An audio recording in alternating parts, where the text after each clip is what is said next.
Bismillahirrahmanirrahim. Alhamdulillahi rabbil alamin. Wassalatu wassalamu ala asyrafil anbiya'i wal mursalin sayyidina Muhammadin wa ala alihi wa sahbihi ajma'in. Subhanaka la ilma lana illa ma 'allamtana innaka antal alimul hakim wa la haula wa la quwwata illa billahil aliyyil azim. Rabbi shrah li sadri wa yassir li amri wa hlul 'uqdatam min lisani yafqahu qawli. Amma ba'du.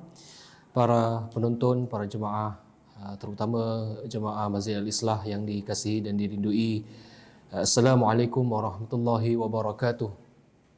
Alhamdulillah kita bertemu sekali lagi dengan izin Allah Subhanahu wa taala dalam kuliah Maghrib seperti biasa setiap hari Isnin telah diamanahkan kepada saya, dan semoga mudah-mudahan Allah Subhanahu wa taala sentiasa memberikan kita rahmah dan keberkatan, mengangkatkan darjat kita, sebabkan kesabaran kita dalam mengharungi cabaran-cabaran kehidupan yang sekarang ini, insya-Allah.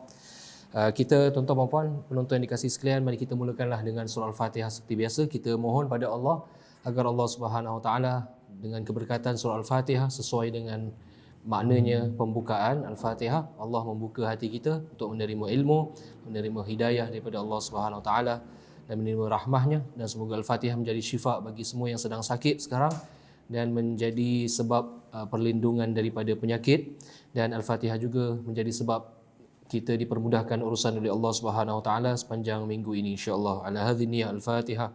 A'udzubillahi minasyaitonir rajim. Bismillahirrahmanirrahim. Alhamdulillahirabbil alamin. Arrahmanir rahim. Maliki yaumiddin. Iyyaka na'budu wa iyyaka nasta'in. Ihdinas siratal mustaqim. Siratal ladzina an'amta 'alaihim ghairil maghdubi 'alaihim waladdallin. Amin. Alhamdulillah, sambung kita pada pengajian Bimbingan Mukminin, iaitu kitab yang telah dikarang oleh Al-Imam Al-Ghazali rahimahullah wa nafa'ana bihi wa bikum fid darain, iaitu kitab karya Imam Al-Ghazali yang agung, cabisan daripada kitab sulungnya ataupun unggulnya Ihya Ulumuddin, yang telah diterjemahkan ke dalam bahasa Melayu oleh Al-Habib As-Sayyid Almarhum Ahmad bin Sumaid rahimahullah wa nafa'ana bihi wa bikum fid darain. Pada kuliah yang lepas telah kita membicarakan tentang hak dan juga hak-hak jiran tetangga. Maka hari ini sambungannya mengikut kitab ini tentang hak kaum kerabat dan keluarga. Hak kaum kerabat dan keluarga. Kita mulakan, kita membaca daripada kitab Ihya ataupun kitab Bimbingan Mukminin, sabda Nabi sallallahu alaihi wasallam, yaqulullahu ta'ala anar rahman wa hadhihi rahim syaqaqtu laha isman min ismi faman wasalaha wasaltuhu wa man qata'aha qata'tuhu. Yang bermaksud, telah berkata Allah Subhanahu wa taala, akulah Ar-Rahman, iaitu yang Maha Pengasih, dan ini pula Ar-Rahim, yang bermaksud kerabat. Aku pecahkan nama ini dari namaku, maka barang siapa yang memperhubungi keluarganya, niscaya aku akan berhubung dengannya. Dan barang siapa memutuskan perhubungannya dengan mereka, niscaya aku akan memutuskan perhubunganku dengannya pula. Maka di dalam hadis yang telah dikeluarkan ini tentang silaturrahim, perkataan rahim, kita selalu dengar silaturrahim. Silaturrahim maknanya di dalam bahasa Melayu penyambungan rahim. Rahim di dalam bahasa Arab bermaksud sayang, kasih. Dan kalau kita nak istilahkan, definisi adalah kaum kerabat kita. Rahim, arham, iaitu kaum kerabat kita. Mereka-mereka golongan ini di kalangan ahli keluarga kita yang wajib untuk kita menyambung ikatan persaudaraan. Silaturahim ini asalnya adalah menjadi wajib bagi setiap orang beriman. Kita semua dilahirkan ke dunia ini ada a set of family ataupun yang dinamakan sebagai al-arham, silaturahim yang perlu wajib kita memeliharanya. Terdapat beberapa perintah daripada Allah dan Rasulnya yang wajib kita anuti. Di antaranya firman Allah Subhanahu wa taala di dalam surah An-Nisa pembukaannya. A'udzubillahi minasyaitonirrajim. Ya ayuhan nas, ittaqu rabbakumul ladzi khalaqakum min nafsin wahidah wa khalaqa minha zawjaha وبث منهما رجالا كثيرا ونساء wattaqullaha alladzi tasaaluna bihi wal arham innallaha kana 'alaikum raqiba. Yang bermaksud, wahai manusia, bertakwalah kamu pada Allah Subhanahu wa taala. Wattaqullah ya ayuhan nas taqu rabbakum, bertakwalah kamu kepada Tuhan kamu, yang di mana Allah ini, Tuhan kamu ini menciptakan daripada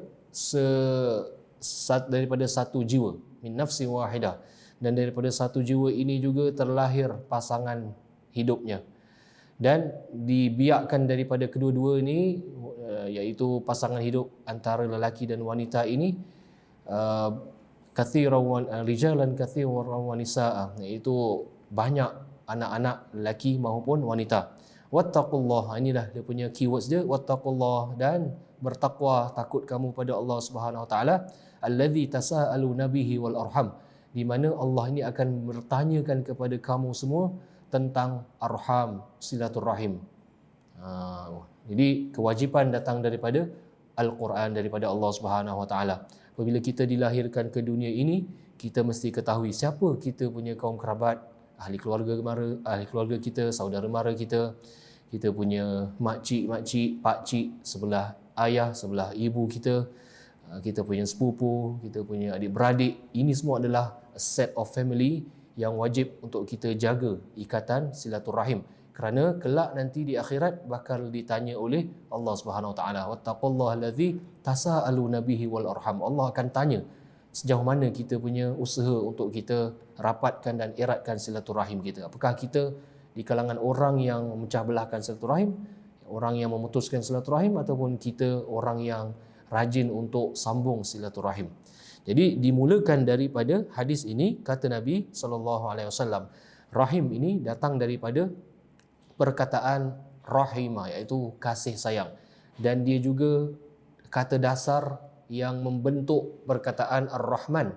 Ar-Rahman kata ataupun nama Allah Subhanahu wa taala di dalam Asmaullah Al-Husna, dan dimulakan daripada Asmaullah Al-Husna yang banyak, yang ada 99 nama itu dimulakan dengan Allah Ar-Rahman. Huwallahur Rahman. Jadi kita bila nak baca pun mesti dengan kataan Bismillahirrahmanirrahim, dengan nama Allah yang Maha Pengasih lagi Maha Penyayang, Ar-Rahman. Jadi daripada Ar-Rahman itu diberikan kepada Ar-Rahim, iaitu ada istilah kasih sayang. Dan siapa yang menyambung silaturahim ini, maka Allah akan sambungkan hubungan dia dengan Allah Subhanahu wa taala. Siapa yang waman qata'ah, siapa yang memutuskan silaturahim, Allah akan putuskan hubungan dia dengan Allah Subhanahu wa taala. Jadi itu daripada Al-Quran telah saya kongsikan, dan juga daripada sunnah baginda Nabi sallallahu alaihi wasallam. Sebenarnya ada lagi banyaklah daripada hadis-hadis Nabi yang membicarakan tentang kewajipan untuk silaturahim, untuk kita berpelihara silaturahim. Kalau tidak, ada ancaman-ancaman dan juga akibat-akibat yang tidak baik. Kalau orang yang putuskan silaturahim, akibatnya contohnya tidak dapat masuk ke dalam syurga Allah, tidak dapat barakah di dalam kehidupannya. Maka seterusnya saya membaca daripada bimbingan mukminin. Pernah Rasulullah sallallahu alaihi wasallam juga ditanya, mana satu manusia yang paling utama? Sabda baginda, orang yang paling banyak takwanya pada Allah, paling tererat sekali perhubungannya dengan keluarga, dan yang paling suka menyuruh berbuat kebajikan dan melarang berbuat kemungkaran. Rasulullah pernah ditanya orang mana yang paling baik, yang paling utama. Rasulullah kata orang yang paling takwa, dan kedua orang yang rajin sambung silaturahim, dia pelihara silaturahimnya. Maka kita dah ketahui fadilat silaturahim, kemudian kita dah ketahui kewajipan silaturahim, kemudian apakah fadilat ataupun apakah keistimewaan di dalam kita menjaga silaturahim ini. Tentu sekali banyak fadilat, ganjaran di dunia dan di akhirat. Di antaranya, yang pertama, fadilat orang yang memelihara silaturahim ini ialah orang ini akan diluaskan rezekinya. Kata Nabi SAW dalam sebuah hadis, barang siapa yang ingin rezekinya diluaskan, ingin umurnya dipanjangkan, dan juga ingin namanya disebut-sebut setelah dia dah tak ada, dengan sebutan-sebutan yang baik setelah dia meninggal dunia, maka sambunglah silaturahim. Jadi kita nak luaskan rezeki kita sambung silaturahim. Dan kita berkata tentang aspek silaturahim ni, ada kalanya memerlukan usaha yang banyak. Ia bukan perkara yang mudah. Jadi siapakah orang-orang yang perlu kita jaga hubungan silaturahim? Kerana mungkin kita tertanya-tanya, Ustaz, ramai kita punya keluarga Ustaz, di kalangan ahli keluarga yang daripada mak je ada 13 adik-beradik, daripada 13 adik-beradik ada anak-anaknya, maknanya kita punya sepupu tu dah ramai. Kemudian bila sepupu dah kahwin, ada lagi ditambah lagi, ada anak dah jadi anak saudara kita. Jadi silaturahim tu sampai mana? Itu baru keluarga mak, belum keluarga bapak. Keluarga bapak kalau ada 14, dah campur 2 dan 20 lebih. Makcik kita nak kena jaga silaturahim. Lepas tu berapa jauh, berapa dekat silaturahim ni, macam mana nak disambungkan, ada time tak? Kalau kita ni tinggal di Singapura, kita punya makcik tinggal di Negeri Sembilan, kalau dah 4 tahun, 5 tahun tak jumpa, apakah itu dah termasuk di kalangan orang yang putuskan silaturahim? Ataupun kita ini bila dah hidup je, nenek dah meninggal, jadi terputus, apakah itu maksudnya kita dah putus silaturahim? Ataupun bagaimana? Kerana ancamannya berat ni. Kita dah katakan dia tak masuk syurga kalau orang yang putuskan silaturahim. Maka di sini ada juga perbincangan-perbincangan oleh para ulama. Siapakah yang didefinisikan sebagai silaturahim? Jadi ada golongan yang dinamakan silaturahim. Ada golongan yang dinamakan mahram. Ada golongan yang dinamakan ulul arham. Ada golongan yang memang dhawil qurba. Di dalam Al-Quran tu ada banyak perkataan yang sudah pastinya menghasilkan banyak pandangan ulama juga, kita tak dapat dinafikan. Jadi di antara golongan ulama yang mengatakan silaturahim yang wajib kita pelihara hanyalah this set of group family members ni, ialah orang-orang yang di mana dia menjadi mahram kepada kita. Jadi golongan yang pertama, kebanyakan ulama katakan yang wajib kita jaga silaturahim adalah golongan yang menjadi mahram kepada kita sahaja. Kita banyak keluarga, ahli saudara, tapi tak semua tu mahram kita. Mahram tu namanya apa? Mahram tu bila kita nak nikah, kita tak boleh nikah dengan dia. Jadi kalau contohnya kalau kita nak bernikah, sekali kita tak boleh nikah dengan dia pasal hubungan dia dengan kita terlalu dekat. Contohnya dia adik-beradik kita, tak boleh kerana tu mahram kita.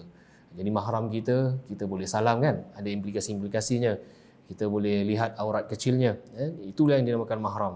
Jadi golongan yang pertama menurut kebanyakan para ulama, sebenarnya silaturahim ni hanya tertumpu pada golongan orang yang mahram kita sahaja. Maknanya boleh dilakukan within kita punya kontrol. Mahram kita tu siapa?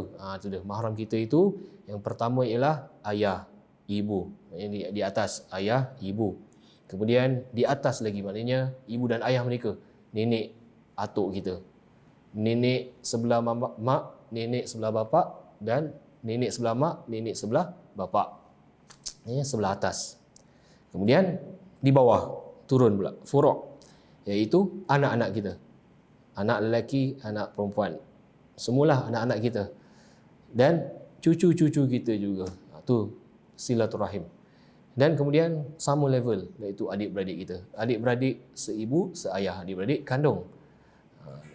Dan adik-beradik seayah dan juga adik-beradik seibu. Jadi selagi mana yang dinamakan rahim, selagi mana dinamakan mahram, selagi itu semua silaturahim yang wajib kita jaga. Dan jangan lupa juga adik-beradik ibu dan juga adik-beradik ayah. Adik-beradik ibu, adik-beradik ayah. Adik-beradik ibu termasuklah yang lelaki dan wanita, semua levelnya samalah. Dan juga adik-beradik ayah. Kerana kalau dalam Islam, kita tidak boleh bernikah dengan makcik kita sendiri. Adik-beradik mak tak boleh nikah. Kita juga tak boleh nikah dengan anak saudara kita. Jadi kita level dengan adik-beradik. Contohnya saya level dengan adik-beradik perempuan. Adik-beradik perempuan saya kalau dia ada anak perempuan, jadi saya sebagai pakcik tak boleh kahwin dengan anak perempuan adik saya. Kerana level pakcik dengan anak saudara dekat. Jadi kita kena jaga silaturahim. Jadi lepas tu ditanyalah, bagaimana pula cara untuk kita nak jaga silaturahim ataupun nak maintain silaturahim dalam zaman sekarang ini. Bukannya kita jumpa selalu. Kalau beza dengan zaman di kampung, kita punya tempat tinggal semua based on tribe ataupun based on family, clan. Jadi contohnya dululah kampung ini keluarga Haji Hasan, Ini sebab itu nama ni kadang-kadang Kampung Haji Bakar, Kampung Wak Salam kan. Nama-nama dulu kampung Jalan Haji gini-gini. Memang dulu memang kampung tu ada satu haji tu dan semua adik-beradik tinggal kat situ. Makcik-makcik tinggal situ, anak beranak tinggal situ, mereka beranak pinak, senang untuk mereka nak silaturahim. Tak payah tunggu hari raya pun, memang setiap minggu, bahkan setiap hari pun memang meriah suasana kampung. Tapi kalau sekarang kita dah berpindah randah di antara satu tempat ke satu tempat yang lain.